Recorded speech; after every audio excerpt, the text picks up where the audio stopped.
Hai Otoloka Friends, kita kali ini bakal nge-review salah satu SUV low yang ada di Indonesia. Meskipun produk ini baru meluncur di tahun 2020 lalu, tapi sudah bisa menyaingi si kembar Toyota Rush dan Daihatsu Terios. Bahkan, Suzuki XL7 bisa berpotensi besar dalam penjualan Suzuki di tahun 2020. Seperti apa sih sebenarnya SUV terbaru Suzuki ini? Simak ulasannya berikut ini.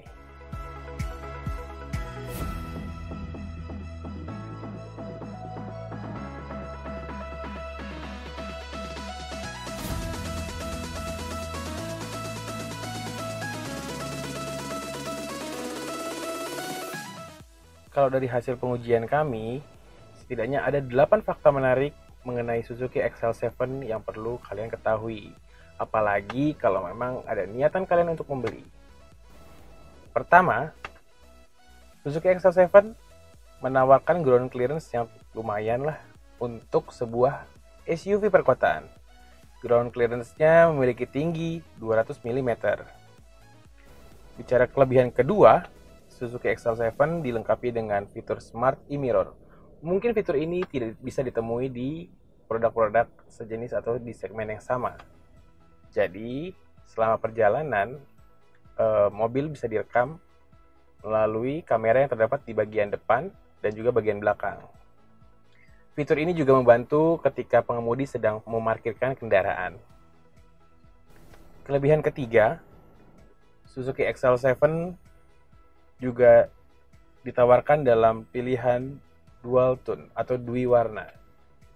Kalau dilihat, tampilannya memang cukup menarik. Mungkin disinilah jadi salah satu faktor yang bisa menarik banyak konsumen. Kita bicara kelebihan keempat, Suzuki XL7 menawarkan konsumsi bahan bakar yang cukup efisien. Kalau dari hasil pengujian kami, itu untuk penggunaan dalam kota sekitar 11,5 km per liter. Nah, kalau di jalur bebas hambatan itu bisa menembus 17,6 km per liter. Wah, lumayan irit ya. Kalau bicara kelebihan kelima, dari sisi harga. Dan pasti ini menjadi faktor yang menentukan bagi kalian yang ingin membeli mobil. Si XL7 dibanderol dengan harga di bawah 300 jutaan. Jadi, dengan segala fitur yang dipunya, kami rasa masih worth it untuk kalian miliki.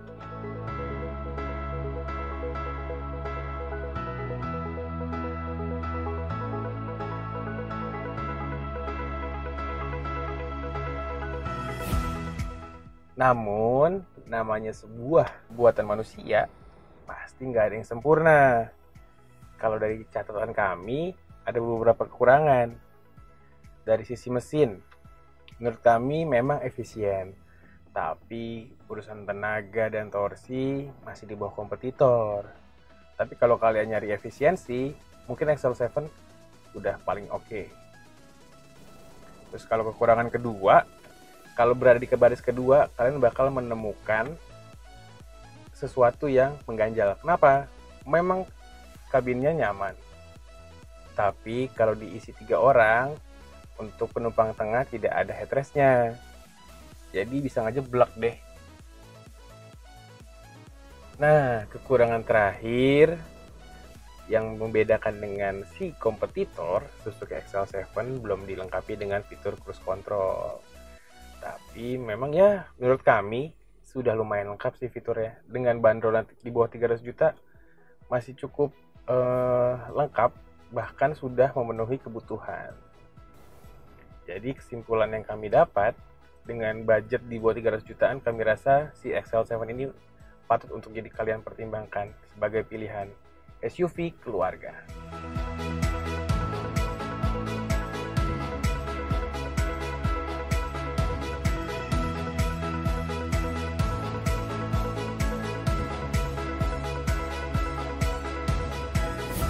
Terakhir, kesimpulan yang bisa kami dapat setelah melakukan pengujian, mobil ini mampu menampung 7 orang penumpang.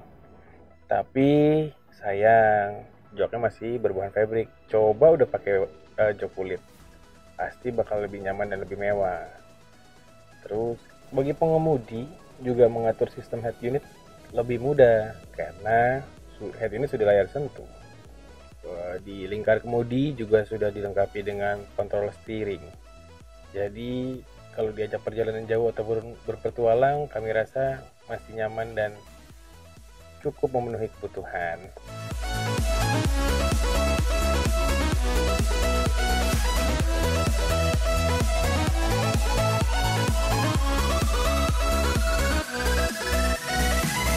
Yang ingin mengetahui informasi terkini seputar dunia otomotif, dan kalau mau beli mobil atau motor baru, bisa kunjungi langsung ke www.otoloka.id karena ada beragam fitur yang ditawarkan, dari perbandingan kendaraan, kalkulator BBM, diary service, sampai kalkulator kredit. Jadi, kalau buat pembelian lebih mudah.